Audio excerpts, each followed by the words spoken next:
नमस्कार प्रेक्षकांनो, तू ही रे माझा मितवा या मालिकेच्या येणाऱ्या भागामध्ये जबरदस्त असा ट्विस्ट येणार आहे. तर प्रेक्षकांनो, आतापर्यंत ज्या गोष्टीची आपण सगळेजण आतुरतेने वाट बघत होतो, फायनली तो दिवस आलेला आहे. तर इथे अंजलीच्या समोर राकेशचा खरा चेहरा आलेला आहे. आत्तापर्यंत राकेश फक्त अंजलीच्या साध्याभोळ्या स्वभावाचा गैरफायदा घेत असतो आणि अंजली फक्त त्याच्यासाठी इथे आता पैसे छापण्याची एक मशीन आहे आणि म्हणूनच तो अंजलीबरोबर तिथे घर जावई म्हणून अर्णवच्या घरी राहतोय. पण प्रेक्षकांनो, अंजलीचं तसं नाही. अंजलीचं त्या माणसावरती जीवापाड प्रेम आहे आणि म्हणूनच राकेश ईश्वरीला इतका त्रास देतो, तिला हात लावण्याचा प्रयत्न करतो, तिच्याजवळ लगट करण्याचा प्रयत्न करतो. पण ईश्वरी गप्प बसते, कारण इथे अंजली प्रेग्नंट आहे आणि त्याच्यामध्ये तिची कंडिशन क्रिटिकल आहे आणि तिचं आपल्या नवऱ्यावरती जीवापाड प्रेम आहे, हवा तेवढा विश्वास आहे. ते आपल्या नवऱ्याला जणू काही देवाऱ्यातच ठेवते, इतका तिचा प्रचंड राकेशवरती विश्वास आहे. आणि जर ही गोष्ट अंजलीला कळली तर एकतर ती त्याच्यावरती विश्वास ठेवणार नाही, ती समोरच्या व्यक्तीला खोटं ठरवू शकते, किंवा असंही होऊ शकतं की ती या गोष्टीचा इतका विचार करेल, ती गोष्ट इतकी मनाला लावून घेईल की ती स्वतःच्या जीवाचं काहीतरी बरं वाईट करून घ्यायलासुद्धा मागे पुढे बघणार नाही. आणि म्हणूनच प्रेक्षकांनो, राकेशचं आत्तापर्यंत खूपच जास्त फावत आलेलं असतं, पण शेवटीला खोटं हे खोटंच असतं आणि सत्य हे लपून राहत नाही. तसं काहीसं इथे आता अंजलीबरोबर झालेलं असतं. तिला इथे राकेशचा खरा चेहरा हळूहळू तिच्या समोर आलेला असतो. गोष्टी तिने नीट आता ऑब्झर्व केलेल्या असतात आणि त्यामुळे राकेश दाखवतो एक आणि तो मुळात आहे दुसरा, ही गोष्ट अंजलीच्या लक्षात आलेली असते. आणि म्हणूनच प्रेक्षकांनो, येणाऱ्या भागामध्ये अंजलीने खूप मोठा टोकाचा निर्णय घेतलेला असतो राकेशच्या बाबतीत. कारण येणाऱ्या भागामध्ये ईश्वरीवरती जबरदस्ती करणाऱ्या राकेशला अंजलीने डिवोर्स देण्याचा निर्णय घेतलेला असतो आणि त्यामुळे इथे ईश्वरी आणि अर्णवला खूप जास्त आनंद झालेला असतो. आणि तेव्हा इथे अर्णवने राकेशला आता जेलचा रस्ता दाखवत खऱ्या अर्थाने अर्णवने ईश्वरी आणि अंजलीला न्याय मिळवून दिलेला असतो. इथे आता उशिरा का होईना, पण राकेशला त्याच्या गुन्ह्याची शिक्षाही मिळालेली असते. आणि प्रेक्षकांनो, अंजलीने राकेशसारख्या माणसाला आपल्या आयुष्यातून काढून फेकून दिलेले असते. तर प्रेक्षकांनो, असं काय घडतं की इथे अंजलीने राकेशच्या बाबतीत एवढा मोठा निर्णय घेतलेला असतो? कशा पद्धतीने या गोष्टी पुढे घडत जातात आपण सविस्तरपणे बघूया. तर प्रेक्षकांनो, आपण बघितलं इथे आता संक्रांतीच्या दिवशीसुद्धा रेवड्यांचा बॉक्स आणलेला असतो आणि भांग टाकलेल्या रेवड्या अंजलीने फेकून दिलेल्या असतात आणि ईश्वरीच्या हाती चांगल्या रेवड्या जातात. तेव्हा अर्णव अंजलीला ओरडतो आणि त्यानंतरला त्याचा प्लॅन फ्लॉप झाला म्हणून तो अंजलीचा रागराग करत असतो. तेव्हा प्रेक्षकांनो, अंजली त्याच्या बोलण्याकडे जास्तीचं लक्ष देत नाही, पण तो आता ईश्वरीला रेवड्या देतो आणि म्हणतो की ईश्वरीजी, माझ्याबरोबर तुम्ही असंच गोड गोड बोलत राहा, अगदी नेहमीच. तेव्हा ईश्वरी जास्त काही बोलत नाही, उलट त्याने दिलेल्या रेवड्या ती खाससुद्धा नसते. तेव्हा प्रेक्षकांनो, अंजली आता राकेशचं बोलणं इथे ऑब्झर्व करत असते. तेव्हा इथे अंजली काही बोलत नाही, ती सगळ्या गोष्टी आता चांगल्या मनाने स्वीकारत असते. ईश्वरीला आपल्या आईला भेटायला जायचं असतं. ती म्हणत असते, अंजलीताई, मी माझ्या आईला भेटायला जाते, मी दुपारपर्यंत परत येईन. तेव्हा प्रेक्षकांनो, राकेश लगेच म्हणतो, अहो ईश्वरीजी, हे काय, मी सुद्धा आता बाहेरच जायला निघालोय, चला जाता जाता मी तुम्हाला सोडतो. तेव्हा ईश्वरी म्हणते, त्याची गरज नाही आहे, माझं महत्त्वाचं काम आहे, ते करून मी आईकडे जाणार आहे, तेव्हा मला तुमच्याबरोबर यायचं नाही आहे. तेव्हा राकेश म्हणतो, अहो असं काय करताय, मी येतो ना तुमच्याबरोबर. तेव्हा ईश्वरी म्हणते, जीजू खरंच नको, मी रिक्षा घेऊन जाईन, नाहीतर मी दुसरी गाडी घेऊन जाईन, ड्रायव्हर आहे आपल्याकडे, पण मला गाडी घेऊन जायला आवडत नाही, म्हणून मी रिक्षाने जात असते. तेव्हा इथे अंजली म्हणत असते की ईश्वरी, अगं काही हरकत नाही, ते सोडतील ना तुला. तेव्हा ईश्वरी म्हणते, अंजलीताई खरंच नको, माझी खूप महत्त्वाची कामं आहेत आणि त्यासाठी मी रिक्षानेच जाणार आहे. तेव्हा प्रेक्षकांनो, इथे आता ईश्वरी राकेशबरोबर काही जायला तयार होत नाही. तेव्हा इथे ईश्वरी म्हणत असते की अंजलीताई, तुमच्यासाठी मी जेवण काढून ठेवलं आहे. तुम्ही तुमची वेळ झाल्यानंतर जेवून घ्या आणि तुम्ही आराम करा, कुठेही जाऊ नका.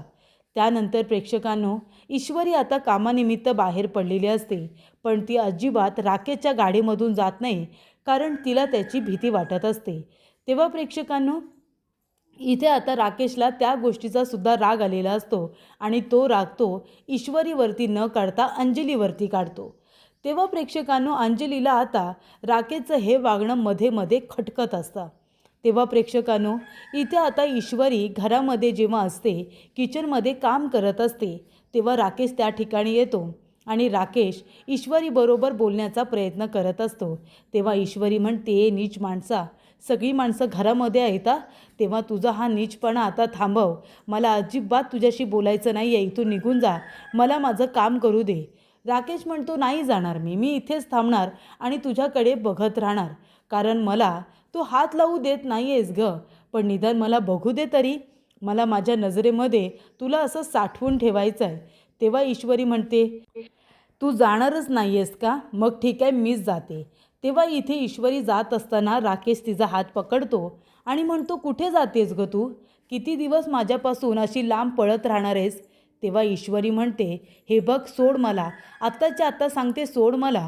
आणि इथे ईश्वरी आता राकेशच्या थोबाडीत देते, कारण राकेशने तिला मागून पकडलेलं असतं आणि तो तिला सोडायला तयार नसतो.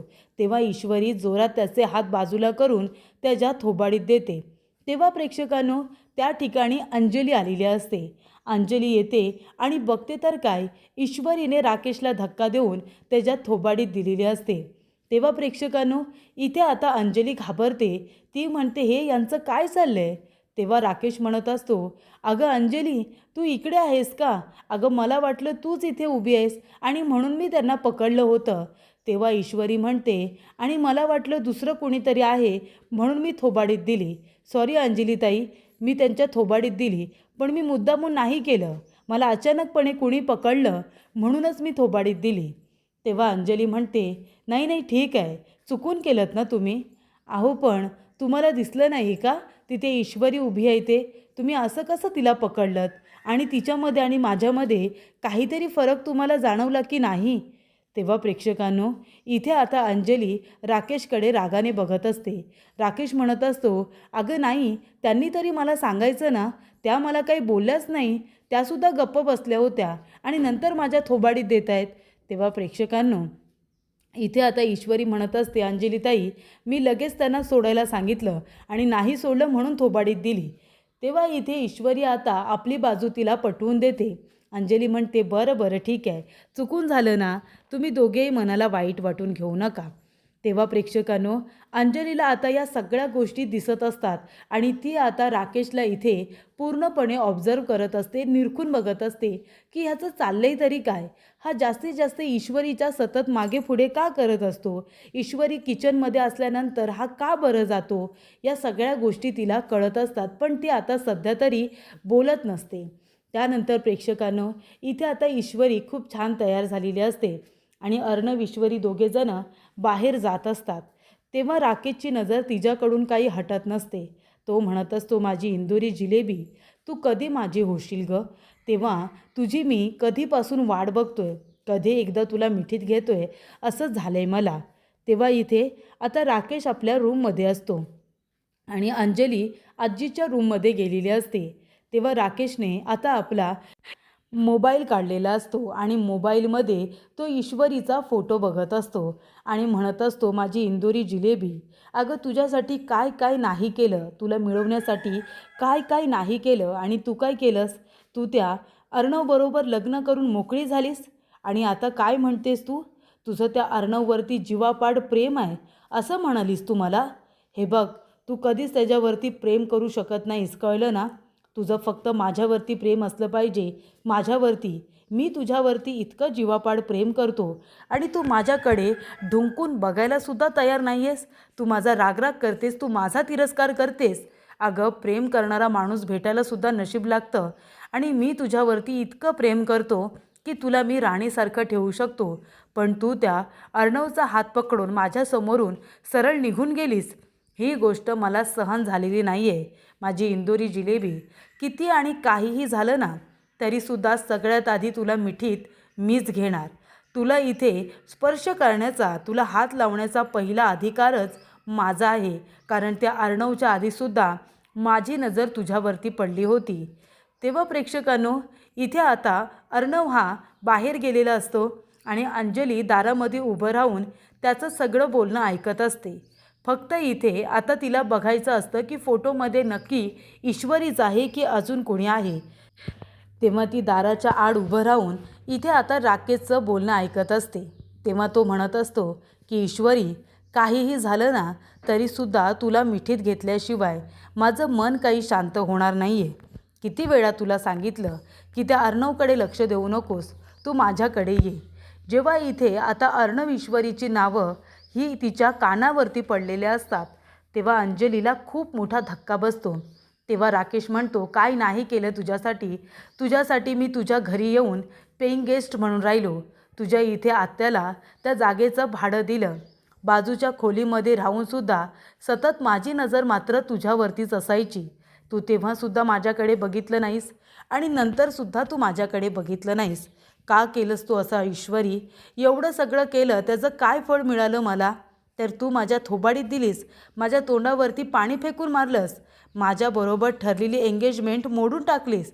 या सगळ्या गोष्टींचा खुलासा आता इथे राकेशने ईश्वरीजवळ बोलताना केलेला असतो. त्याने संपूर्ण आपला गुन्हा कन्फेस केलेला असतो आणि हे सगळं अंजली ऐकत असते.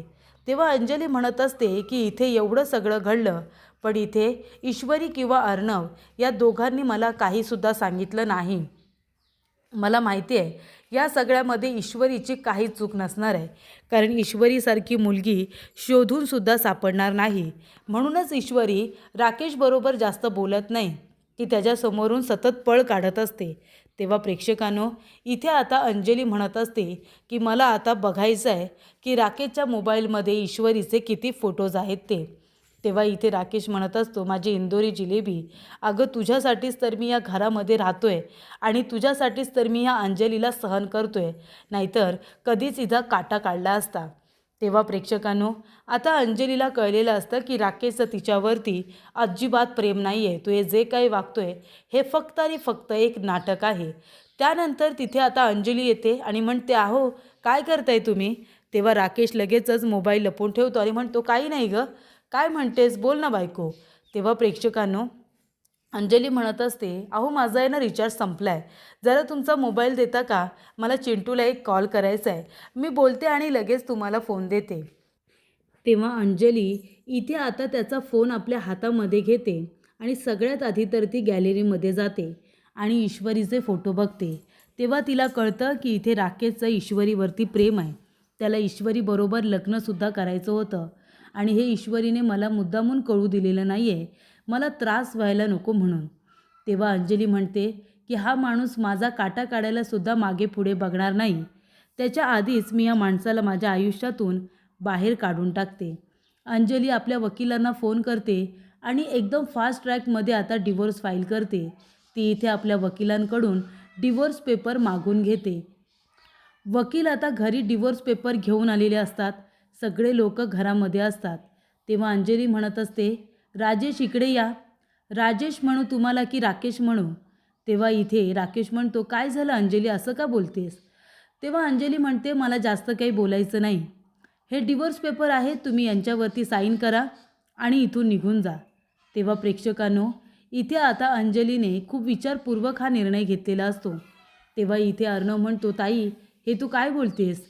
तेव्हा ईश्वरी इथे म्हणत असते की तुम्ही जे काही बोलताय ते पूर्ण विचारांती बोलताय का? तेव्हा इथे अंजली म्हणते, हो मी सगळा विचार केला आहे आणि राकेशचं सत्यसुद्धा मला आता कळले. त्यामुळे ह्या अशा कारस्थानी माणसाबरोबर मला राहायचं नाही आहे. ज्याची नजर माझ्या भावाच्या बायकोवरती असेल त्या माणसाला या घरामध्ये ठेवून मला पाप करायचं नाही आहे. आणि तेव्हा प्रेक्षकांनो, अर्णव म्हणतो, ताई डिवोर्स पेपरवरती त्याची सही तर घेच, पण त्या माणसाने इतका मोठा गुन्हा केला आहे ना, त्याने मिस इंदोरला आणि तिच्या वडिलांना मारण्याचा प्रयत्न केला आहे. तेव्हा अशा माणसाला जेलमध्ये पाठवलं पाहिजे. तेव्हा इथे राकेशकडून अंजलीने डिवोर्स पेपर साईन करून घेतलेले असतात आणि अर्णवने इन्स्पेक्टर साहेबांना बोलावून राकेशच्या विरोधामध्ये गुन्हा दाखल करत त्याला जेलचा रस्ता दाखवून त्याला त्याच्या गुन्ह्याची शिक्षा देत इथे ईश्वरी आणि अंजली या दोघींनासुद्धा न्याय मिळवून दिलेला असतो. उशिरा का होईना पण राकेशला त्याच्या गुन्ह्याची शिक्षा ही मिळालेली असते.